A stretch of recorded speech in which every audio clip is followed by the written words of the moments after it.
Réalisée par une étudiante en architecture de l'Université Laval, cette présentation aura trait au point de repère. On définira tout d'abord ce qu'est un point de repère et ce qu'il représente pour les Sénégalais. Puis nous tenterons une proposition pour le quartier Djamalaye. Si vous vous êtes déjà perdu, souvenez-vous de ce que vous ressentiez à ce moment. La désorientation amène l'anxiété et même la terreur. Cette peur d'être perdu provient de notre besoin essentiel de s'orienter par rapport à ce qui nous entoure. Les points de repère sont nécessaires car ils permettent de s'orienter et améliorent la compréhension de l'espace. Un point de repère est une référence ponctuelle qui est unique, contrastante, visible et reconnaissable. Les Dakarois, comparativement aux Nord-Américains, n'utilisent pas le système d'adressage pour trouver un endroit, puisqu'il n'est pas très adapté à l'orientation typique, et présente des noms de rues sous forme de numéros qui ne se suivent pas nécessairement. Toutefois, les gens reconnaissent le nom de grands axes et de carrefours. La plupart du temps, ils demandent leur chemin. La culture sénégalaise est orale, ce qui fait en sorte qu'un Sénégalais demandera son chemin plus que quelconque autre moyen pour s'orienter.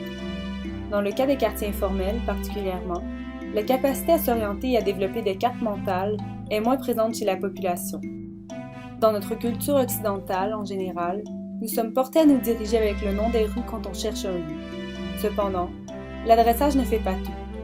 Il est impossible de pouvoir reconnaître le nom des rues partout, et c'est à ce moment que nous nous servons aussi d'éléments de repère pour nous orienter.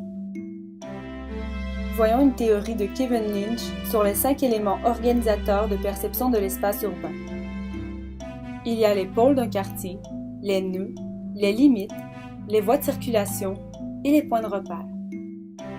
Les 3 qualités qui permettent à un lieu d'avoir une clarté et qui permettent l'orientation sont la structure, l'identité et la signification de ce lieu. Un point de repère doit aussi permettre une lisibilité, c'est-à-dire une facilité avec laquelle on peut reconnaître les éléments et les organiser en un schéma cohérent. Pour la sécurité émotionnelle, aussi bien que pour l'efficacité fonctionnelle, il est important que les séquences de points de repère soient plutôt continues et que le nombre de détails puisse augmenter dans les nœuds. La séquence facilite la reconnaissance et le souvenir. Quand le trajet contient une telle succession d'événements distincts, qu'il consiste à atteindre puis à dépasser des buts intermédiaires, les uns après les autres, le voyage prend lui-même une signification et devient une expérience en soi. Au cours d'une première étape dans cette recherche, des entrevues ont été réalisées à Djamalaye. Des habitants de tout secteur furent interrogés, hommes et femmes, entre 12 et 74 ans. Dans une seconde étape, ce sont les membres de l'atelier qui ont été interrogés au retour. Suite à cela, il fut possible de dresser un portrait dans Djamalaye en termes de points de repère. Il en fut ressorti que Djamalaye constitue un environnement qui est difficilement reconnaissable. Il est difficile de se repérer à plusieurs endroits par le manque de structure du réseau viaire et une forte topographie qui empêche les bonnes percées visuelles des rues qui se prolongent dans le quartier. Le sable rend la marche difficile et allonge le temps de parcours, car les gens prennent les rues plus facilement orientables sur les abords du quartier. Suite aux entrevues, on s'est rendu compte que les gens ont de la difficulté à identifier avec des mots les chemins empruntés, puisque les repères ne forment pas de réseau continu qui pourrait correspondre à un parcours identifiable. Cette carte montre finalement les rues et les carrefours importants ressortis. Voyons à présent les éléments qui forment des repères pour la population locale. Il y a d'abord la matière. Les champs et la décharge agissent comme des limites car ils sont de vastes étendues de matière. Il y a ce que l'on pourrait appeler l'imagibilité. La mosquée et les puits en ont une grande valeur, c'est-à-dire qu'il y a une bonne compréhension de la relation entre l'usage et l'image. Il y a la hauteur. Par sa hauteur, l'antenne est visible autant à l'intérieur du quartier qu'à l'extérieur. Il y a la massivité. L'espace jeune est reconnaissable par son imposant bâti au milieu d'un vaste terrain vide. Il y a le vide. Le terrain de foot se distingue par le vide et représente un des seuls terrains libres à Djamalaye. Il y a l'obstacle. Par exemple, ce bâtiment bloque la route et permet à l'observateur de l'apercevoir. Il y a le propriétaire. Les maisons d'Ardo et du délégué sont reconnues à cause de l'implication de leurs propriétaires dans le quartier. Il y a aussi la fonction. La case de santé, par exemple, est reconnue de tous parce qu'elle offre à la population. Ensuite, l'affichage et les couleurs des boutiques et magasins font une distinction des concessions normales. Il y a l'encombrement, par exemple la menuiserie, qui constitue un repère, par cette raison devant le bâti. Il y a finalement l'architecture. Cette maison se démarque par son architecture différente, ses couleurs, ses plantations et ses ornements. Pour le groupe, les gens avaient tous ces mêmes repères. Toutefois, il y avait de nouveaux points de repère supplémentaires correspondant à des éléments singuliers pour les étudiants et auxquels ils ont porté plus d'attention en raison de leur caractère inhabituel. Par exemple, les moutons et les chèvres, le cheval près de chez Ardou, la maison en forme de triangle et l'endroit où il y avait du sable rouge. Ainsi, l'étonnement crée une image reconnaissable dans le quartier. Penchons-nous maintenant sur une proposition d'Andjamalai. On a vu que s'orienter est quelque chose d'important pour l'homme. Il a besoin de se situer dans son environnement. Pour ce faire, le quartier doit être visible et reconnaissable.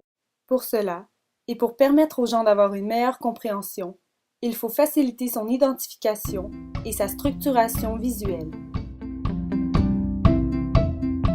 D'abord, la consolidation du réseau viaire permettrait de structurer le quartier. Il faudrait donc améliorer la continuité du bâti pour s'assurer de bien définir les rues, créer des limites et rencontrer les points de fuite. Il serait important de bien hiérarchiser les rues et de bien différencier les rues principales des rues secondaires. Cela aide à la compréhension du lieu. En faisant un aménagement des rues principales, on faciliterait la lisibilité et les lieux de rencontre. Ce réaménagement pourrait se faire en raffermissant le sol avec des matériaux tels le parpaing ou la latérite et en créant un drainage central. De plus, pour la rue principale, il y aurait des espaces surélevés de chaque côté pour permettre de disposer quelques étals des femmes commerçantes. Pour la rue commerciale, comme elle est trop petite, l'on appliquerait intégralement le drainage central avec les mêmes commodités de chaque côté. Les intersections sont des lieux importants. Dans ces points de rencontre, on doit prendre des décisions. C'est pourquoi les gens font beaucoup plus attention et ont une meilleure perception des éléments qui les entourent, lorsque vient le temps de traverser une intersection. Pour le nœud central, à l'endroit où se situe la menuiserie, le but de la proposition est de créer un pôle où il y a de multiples activités, car c'est par cette diversité que les gens s'adonnent aux rencontres.